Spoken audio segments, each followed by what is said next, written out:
अस्सलाम वालेकुम नाज़रीन, मैं तुहाडी मेज़बान सूफिया मलिक ते तुसीं वेखण दे प्रोग्राम गुज़रियां गल्लां दिल याद करांदा है। तो नाज़रीन, जिस तरह तुहानूं पता है कि इस प्रोग्राम दे विच असीं तुहाडी मुलाकात ही नहीं करवाते, लेकिन किसी ऐसी शख्सियत, किसी ऐसे लैजेंड फनकार की जिंदगी ते गलबात करके तो तुहाडे तक वो गल्लां भी पहुँचाने जिन्हां दे बारे च तुसीं नहीं जानते।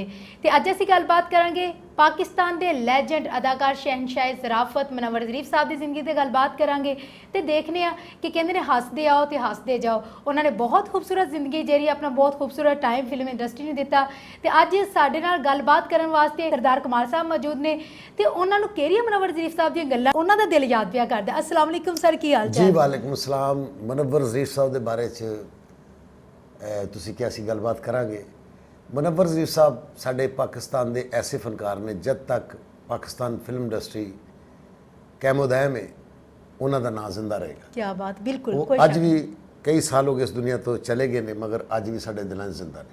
बिल्कुल। जितने भी कॉमेडियन तुसी देखो वो चाहे थिएटर ते ने चाहे फिल्म च ने, लेकिन उन्होंने सब मुतासर हो के मुनव्वर ज़रीफ साहब तो।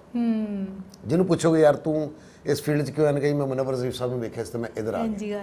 और मुनव्वर ज़रीफ साहब के बारे में मैं ये कहना चाहांगा कि ये ऐसे फनकार ने कि इन्होंने तो पहले इन्हों के बड़े भाई ज़रीफ साहब इतने बड़े अदाकार सन, ठीक है जी, उन्होंने तो ये छोटे सन। ज़रीफ साहब ने पूरी जिंदगी इन्हों की सिफारिश नहीं की थी अपने छोटे भाई की। उन्होंने कभी सिफारिश नहीं की थी कि यार मेरे भाई मुनव्वर को भी तुसी किसी फिल्म काम कराओ। ये अपनी मेहनत अपनी स्ट्रगल ना लाए। क्या बात है, ठीक है जी। ये रावी बयान करते हैं कि जिमें कि मुनव्वर ज़रीफ साहब भी उन्होंने खाना लैके जाते सन। एक साडे पाकिस्तान के होर बहुत लेजेंड फनकार अवामी हीरो अकमल खान साहब अकमल खान साहब जिहड़े ने उन्होंने वड्डे भाई अजमल खान साहब उन्होंने भी अपने भाई की सिफारिश नहीं की थी।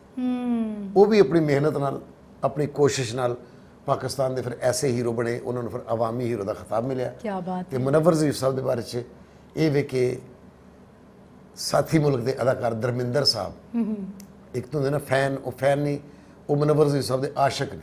आशिक, क्या बात है, ठीक है जी। वो उन्होंने बारे च कहते हैं उन्होंने एक उन्होंने फिल्म वेखी है शरीफ बदमाश वेख्या। कोई एक सीन वो आता है कि मुनव्वर ज़रीफ साहब सीढ़ियाँ चढ़ते हैं, वो जो सीढ़ियाँ चढ़ के उत्ते गए ने, धर्मिंदर साहब फरमाते हैं कि मैं वो रिहर्सल को 300 बारी की है। क्या बात है, क्यों सीन ही एडा सोहना लगा, एडा चंगा लगा। 300 बारी कहते मैं रिहर्सल की थी कि मैं इस तरह सीढ़ियाँ मुनव्वर साहब वांगू चढ़ के उत्ते चला जावां और मेरे को नहीं जाया गया। क्या बात है, ठीक है जी। और उन्होंने फिर असी इतने नौकर वोटी का बनाई, उन्होंने उत्थे योरू का गुलाम, फिर एक पंजाबी फिल्म उन्होंने बनाई, वो फिल्म फ्लॉप हो गई। धर्मिंदर साहब ने मुनव्वर ज़रीफ वाला रोल किया उत्थे पंजाबी फिल्म च, वो फिल्म फ्लॉप हो गई। उत्थे लोगों ने सवाल किया कि जी तुसीं ये फिल्म बनाई, फिल्म फ्लॉप हो गई। उन्हें कहा मैं ये फिल्म इसलिए बनाई नहीं कि कामयाब हो या फ्लॉप हो, ये मेरा इश्क सी कि वेख्या मुनव्वर ज़रीफ साहब ने ते मेरा दिल किया क्यों ना मैं भी मेरा इश्क सी। मैं मुनव्वर ज़रीफ साहब ने ट्रिब्यूट किया। क्या बात है, मैंने ट्रिब्यूट पेश किया है कि मैं मुनव्वर साहब का इतना आशिक और इतना दीवाना हाँ। क्या बात। फिर मुनव्वर साहब लोग कहते हैं पंजपटिया फनकार अगर मैं किसी ने वेख्या तो वो मुनव्वर ज़रीफ साहब है। ठीक है जी।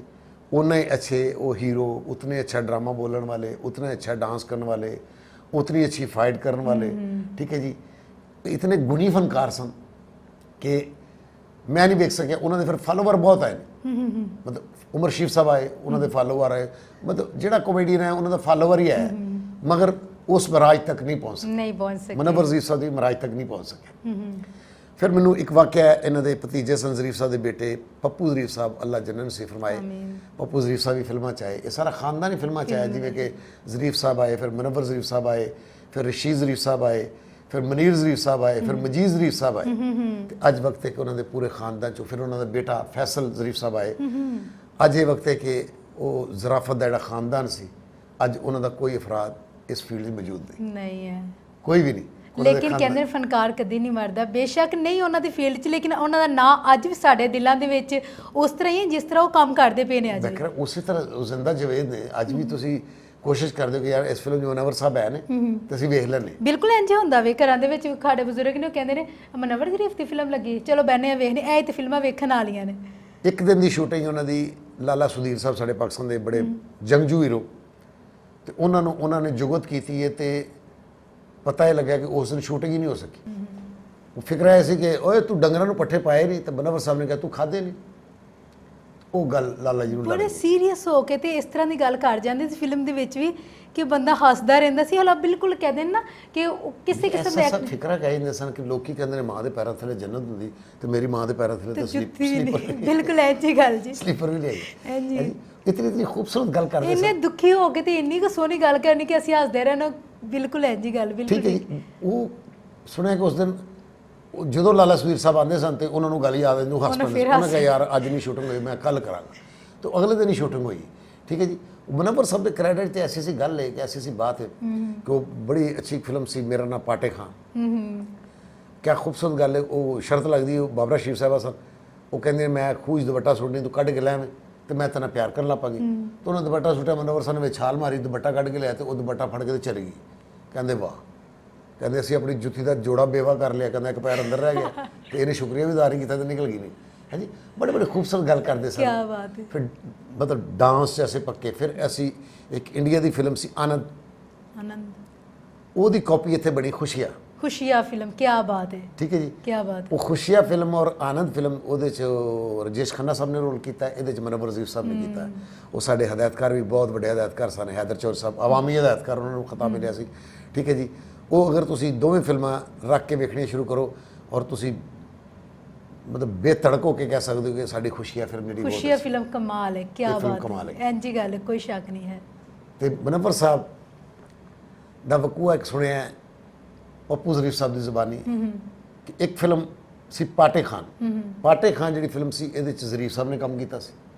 वो फिल्म सी सुपरहिट अपने दौर की। वो जरीफ साहब सन, वो मैडम नूर जहान सन, वो जुबैदा खानम साहबा सन। बड़ी खूबसूरत फिल्म बनी उस दौर की। ठीक है जी। वो फिल्म सुपरहिट सी। वक्त गुजरिया, मुनव्वर ज़ीर साहब का दौर आया। मुनव्वर साहब के दौर से फिर वो फिल्म दोबारा सेम कहानी रिपीट करने की कोशिश की थी उन्होंने। वो फिल्म का नाम रखा मेरा नाम पाटे खां। मेरा नाम पाटे खां मुनव्वर ज़ीर साहब सन, बाबरा शरीफ साहबा सन। वो उस फिल्म भी नीलो बेगम सन, ये भी नीलो बेगम सन। ठीक है जी। ये शाहिद साहब सन, ये इस्माइल साहब भी सन। पर यह फिल्म फ्लॉप हो गई। ये फिल्म फ्लॉप हुई है तो मुनव्वर साहब ने अपने आप को कमरे बंद कर लिया और कुछ 8 दिन तक कमरे वड़ के तो वो रोंदे रहे। पूरी फैमिली उन्होंने कहती रही बाहर आ जाओ, की होया, नहीं निकले, बड़े तकलीफ सन।